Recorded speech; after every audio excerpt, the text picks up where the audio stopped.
questão do Ministério do Chofar, você também tá envolvido, Faz né? parte. Explica para nós como que funciona o Ministério do Chofar, a questão dos toques, as pessoas perguntam muito, né? Uhum. E quando que surgiu esse interesse de você entrar nesse ministério, o interesse pelo chofar?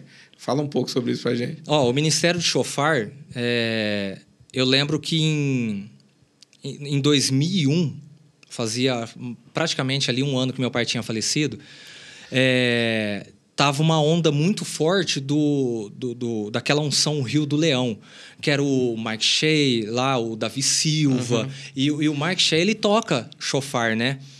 E eu lembro, eu gostava demais de um baterista, que era o Lúcio, o pastor Lúcio.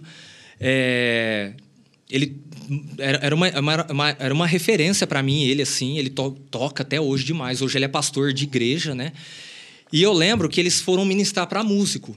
E aí eu fui lá na frente, né? Fui lá na frente, lá, eu falei, poxa, eu gosto tanto do cara, né? Naquela época eu fui para ver ele tocar, eu falei, poxa, eu vou lá para ele pôr a mão na minha cabeça, né? E foi uma época que eu tava ali tomando o rumo ali de focar no louvor dentro da igreja. E aí ele profetizou várias coisas na minha vida como músico, que Deus ia me usar muito e tal. Quando ele acabou de orar, ele falou assim para mim, ele falou assim, você já viu falar de chofar? Aí eu olhei para ele e falei assim, não. Ele falou, é aquilo lá que o Mike Shea tá tocando. Eu falei, não, já. Eu falei, bem pouco, mas já vi, eu já vi vocês tocando aí. Ele olhou para mim e falou assim, procura saber o que é isso.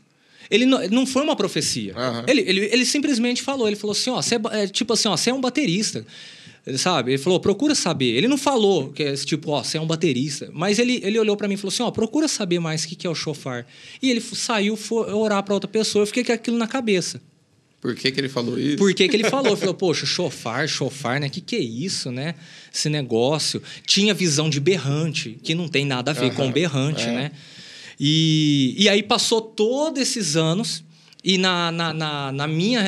naquela quando eu fui pedir ajuda para você, foi um processo no seminário do chofar, a pastora Ana começou a falar, aí eu falei, cara, o pastor Lúcio falou para mim desse chofar, mas foi assim, um boom. O Espírito Santo te trouxe ali. Sabe? Né? Tipo assim, queimou dentro de mim. Eu falei, meu Deus, e aí eu comecei a conversar mais com o Duda, né? E aí eu comecei a conversar com ele, falei, nossa, Duda, que pegava o chofar, nossa, cara, que da hora. Aí aquela vontade, tipo assim, deixa eu tocar aí, mas eu não tinha conhecimento nenhum. Aí eu falei, cara, né? Eu falei, a pastora Ana vai abrir o seminário e tal. E foi quando eu fiz o seminário de chofar, que foi quando Deus, a igreja inteira já sabe o que aconteceu, né? Que foi quando Deus me abraçou ali. E assim, é algo muito profético, sabe? Deus, ele usa de uma forma sobrenatural quando você tem o conhecimento do instrumento ali, né? E aí, depois daquele dia lá, eu me envolvi bastante com o chofar, comecei a estudar bem profundo, até mesmo a questão do judaísmo, né? Eu ia te perguntar a questão dos toques. Tem o significado dos toques? Tem. Eu percebo que são toques diferentes, né? Tem significado. Cada toque é um toque diferente. Não precisa imitar o toque, mas... você com a boca. Mas passa pra gente qual que é o significado de... por exemplo, existe um toque que significa isso? São 4 toques, né? Tem o tequiá, o teruá, o Shevarim e o Tequiá Gadol. Os 4 têm significados. Se eu for falar aqui, vários significados, sabe? Vários relatos até bíblicos. Mas, tipo assim, o Tequiá, que é o primeiro, eu vou resumir, é como se estivesse chamando a presença de Deus. O Shevarim, que é aquele tanã, tanã, tanã, Moisés, na época, usava para recolher o lixo dos acampamentos, sabe? Hoje a gente usa como profético também. O Tequiá, Shevarim e o teruá é aquele toque tu, que é o de guerra. Sabe? Tá. É o de guerra. Porque eu percebo isso aí, quando a igreja está pegando fogo, eles começam a tocar esse. Você percebe que a igreja está num nível de batalha. Sim, ali, né? sim. Ele é literalmente um toque de guerra. Interessante que, se eu não me engano agora, em Salmos 86, 15, eu não me lembro, que fala daquele versículo que fala... todos aqueles vivas de júbilo, eu não lembro agora de cabeça, mas essa palavra vivas de júbilo, no hebraico, é esse toque de guerra, sabe? Uhum. Então, ele é um toque ali para você guerrear. Já teve várias experiências minhas de eu percebo que o negócio tá ali, tipo, poxa, tá pegando, e eu toco o negócio, sabe? Abre os céus, assim.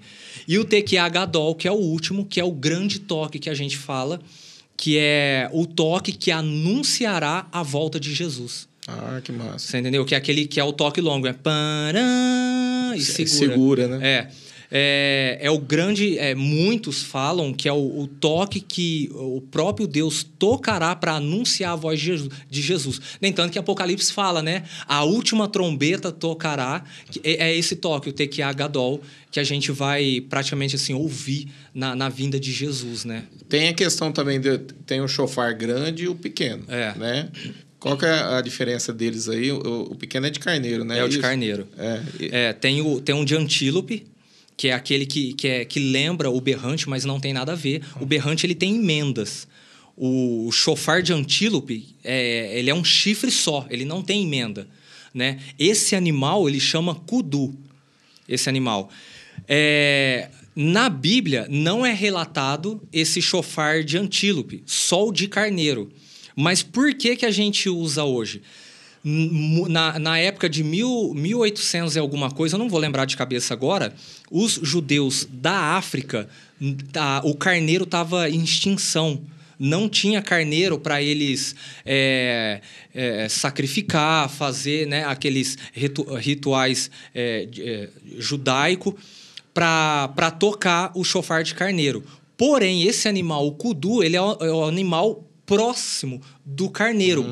Tipo assim, é como se fosse um irmão do carneiro. Você entendeu? Então, o conselho rabínico de Jerusalém naquela época... Foi optar por esse animal. Eles adotaram, tipo assim, ó... esse antílope ele é o animal próximo do de carneiro, então vamos abrir a sessão para eles poderem... Porque na África tinha muito, né? Tem até hoje... Mas existe muitos judeus que não aceitam. E hoje, por exemplo, um chofar daquele grande, quanto está custando em média aí? Eu sei porque geralmente você chega a pegar para vender essas coisas, mas quanto custa um desse grande? Eu tenho um amigo meu que vende em Barretos, né? Ele tem a maior loja judaica do Brasil. Ele vende. Os valores oscilam muito com o dólar, porque ele traz tudo de Jerusalém. Até estava falando com ele esses dias, ele falou para mim, ele falou, Gustavo, me ajuda em oração que eu vou para Israel fazer compra. Então, é tudo de lá. Mas varia muito. Tipo, um chofar de antílope grande vai variar aí de 1.900. Nossa, é caro. É bem caro. 1.900, 2... E o de carneiro? O de carneiro que é o menorzinho, é o menor. Né? Ele é mais barato. Tem chofar aí que você vai pagar 240. Mas o de carneiro ele é mais barato e hoje é mais fácil, né? Ter ele também. Ou é mais difícil também? Tipo... Não, né? Porque ele é mais barato. Não, a gente costuma falar que tipo assim, é chamado. Você entendeu? Eu sempre vi o chofar de carneiro. Tem a questão também o talit lá. O chale de oração. Isso. Qual que é o significado dele? Tem algum significado interessante ali para a gente aprender? Ele tem uma oração judaica ali em cima, né? Todo nele trabalha Isso. Aqui. Eu não lembro direito, mas em hebraico ele está escrito bendito seja o Senhor, Rei do universo, que nos deu os mandamentos para que pudemos entrar debaixo dele, que eles colocam, né? Era mais ou menos isso, eu não lembro de cabeça, é muita informação, a gente não acaba aguardando. Mas lá nas pontas tem aquelas tiras. Ali, se você ver, tem 5 nó. Os 5 nó é os 5 primeiros livros da Bíblia. Sabe? Que é Gênesis, Êxodo, é os 5. E embaixo tem aqueles fiozinhos. São 8 ali. Esses 8 fios cada um significa o nosso membro. Tipo, nariz, boca, orelha. O último é os nossos órgãos genitais. Por quê? É isso que nos fazem pecar, isso na visão judaica, assim. É o que faz pecar contra Deus. Entendi. Você entendeu? Então, quando eles usam, por exemplo, isso aí, por exemplo, eles estão num momento ali de devoção, de oração e tal, eles olham para aquilo e lembram isso? E lembra dos mandamentos. Tipo assim, eles pegam nas cordinhas e ele fala assim, ó, eu sou pecador. Mas Deus, ele olha os nó e fala, mas Deus deixou os mandamentos. É por isso que eu costumo falar assim, ó, você vê escândalo de... Entendi, você olha... É interessante mesmo, porque eu ganhei um, né? Um dia lá o Duda sentiu, e ele veio e colocou em mim e falou, eu senti te dar tal. Depois eu vi que é até caro também. Quanto custa um daquele lá? É caro, assim, eu tenho um Gadol, que ele é o grande, ele tem 1,90 m e pouco por 1,80 m. Esse é o grandão. Você vai pagar aí até uns R$800. Então, eu até fiquei... E eu lembro que eu comecei a olhar todo ele, né? Eu vi assim, olhei, eu achei coisa mais linda. E tem mesmo, tem os nózinhos e depois tem as tirinhas. Então, as tirinhas ali embaixo representam essa questão do corpo. Essa área que nos leva a pecar, para ser carne e tal. E quando você olha acima, você lembra dos nós, você lembra dos mandamentos. Exatamente. E como você vai lembrar, entre os nós tem umas voltas, não tem? Sim. Se você contar ali, eu não lembro de cabeça agora também, mas eu acho que a primeira é 14... eu sei que não as voltas não são iguais. Tipo, a primeira é 14, a segunda é 12. Eu não lembro se a outra é 6 e 7. Ali, se você contar as voltas... Eu vou dar um exemplo aqui. Tipo assim, a primeira tem 14. Se você for no alfabeto hebraico e ver o número 14, que o alfabeto hebraico a gente sabe que é tudo numerado, né? Se você for no 14, dá uma letra. Aí você pega o de baixo lá. Quantas voltas tem? Tem 8. Então, você vai lá no 8, tem outra letra. Na hora que você ajunta, dá a palavra Yavé. Que massa. Que top. Então, nossa, então é tudo trabalhado ali. Tem tudo um significado assim tremendo. No entanto, que quando eu tive a experiência com Deus, que o Duda colocou o talit em mim, que eu senti o próprio Deus me abraçando, é que tipo assim, ó, ele e a palavra dele me abraçou. E aquilo ali mudou minha vida. Que bacana. Você entendeu? Eu achei muito top. Eu falei, porque é lindo aquilo lá, né? Maravilhoso. A questão mesmo é o shofar e o talit. Tem mais alguma coisa? Não, né? Tem as menorá, tem aquelas outras coisas que eles usam também, né? Mas dentro das igrejas hoje está sendo bastante usado o shofar e o talit, né? É porque o pessoal... tem um pessoal mais cético, assim, né? Eles criticam muito a questão de tipo... é um ritual judaico, mas... Velho Testamento. Velho Testamento, mas a questão ali é algo profético, né? Da mesma maneira que a gente faz um ato profético, tipo, marcha aí profeticamente, começa a se levantar, ou tipo, olha agora, é algo profético. A mesma coisa é o toque, exatamente, né? Não tem nada de judaísmo embutido dentro da igreja, né? São atos proféticos que são feitos ali, é como se fosse assim, eu pregando mandar fazer algo profético, eu orando fazer algo profético e ali sendo tocado, ali acontecendo algo profético. Exatamente. E quando você coloca o talit também... no momento de oração ali, tem um significado, né? Que Deus, quando você coloca sobre a cabeça, você está falando que você está sendo separado para ser santo diante de Deus. Você entendeu? Aquele versículo que Jesus fala, quando for orar, entra dentro do seu quarto e fecha a porta. Para os judeus, não é entrar dentro de um quarto. É você colocar... Porque tem uma certa oração deles, que eles pegam o talit, eles colocam... esse gadol que é grande, que eu tenho eles colocam até embaixo e se fecham dentro dele. Então, a representação para eles desse versículo, quando você for orar... Quando você se separa e ali você se... Entra dentro do seu quarto. Esse quarto é quando você põe o talit e se abraça e se envolve com a palavra de Deus. Bacana. E só lembrando que quando a mulher do fluxo de sangue tocou na orla de Jesus, ela tocou nas franjinhas. Sabe? É as franjinhas. Porque Jesus era judeu.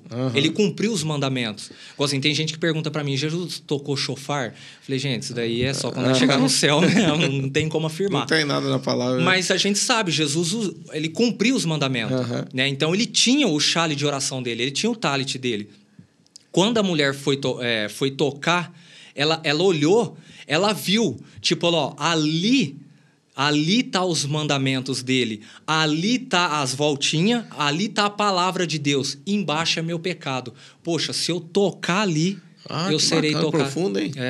Então, ela sabe o que ela estava fazendo, sabe? Ela não foi ali e tocou na calça de Jesus. É porque é aquela coisa, né? Por exemplo, hoje, quando a gente tem uma ideia, tipo...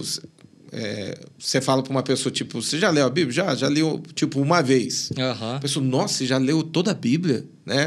Gera aquela coisa, né? Porque, tipo, hoje eu acho que o contato maior que tem, de repente, são pessoas, assim, por família cristã, de repente tem uma Bíblia aberta em cima todo mundo conhece o Salmo, é aquela questão. Mas os judeus não são assim, né? Eles já desde os 7 anos, né? Eles já estudam a palavra. Então, é algo tipo assim, de um costume. Se você for conversar com uma criança, ela vai conhecer a palavra. Então, tipo, às vezes as pessoas têm uma ideia que é tudo muito básico, né? Tipo, o que aconteceu foi isso, foi aquilo outro, mas tudo algo muito básico. E não é, né? Tudo que foi feito ali... Jesus, ele está ali, a passagem dele ele é por Israel. São pessoas que conhecem a palavra e sabem o que está fazendo. Exatamente. Eu acho interessante falar pelo fato de, tipo, eu desconhecia isso. A questão da mulher fazer esse tipo de coisa, tocar ali, ela sabe o que ela está fazendo. Ela sabe. Era uma judia, né? Ela viu ali porque lá em Números fala, esse foi um mandamento, né? Nossa Bíblia diz assim, né? Faça borlas e coloque nos 4 cantos das suas vestes, que é as tise-tise. Aquilo ali é chamado de tise-tise. Para que lembres dos meus mandamentos. Então, ali está tudo, né? Ali está tudo. Então, para o judeu, aquilo ali é muito sério, muito sagrado. No entanto, que eu ia falar aquela hora, a gente vê escândalo de várias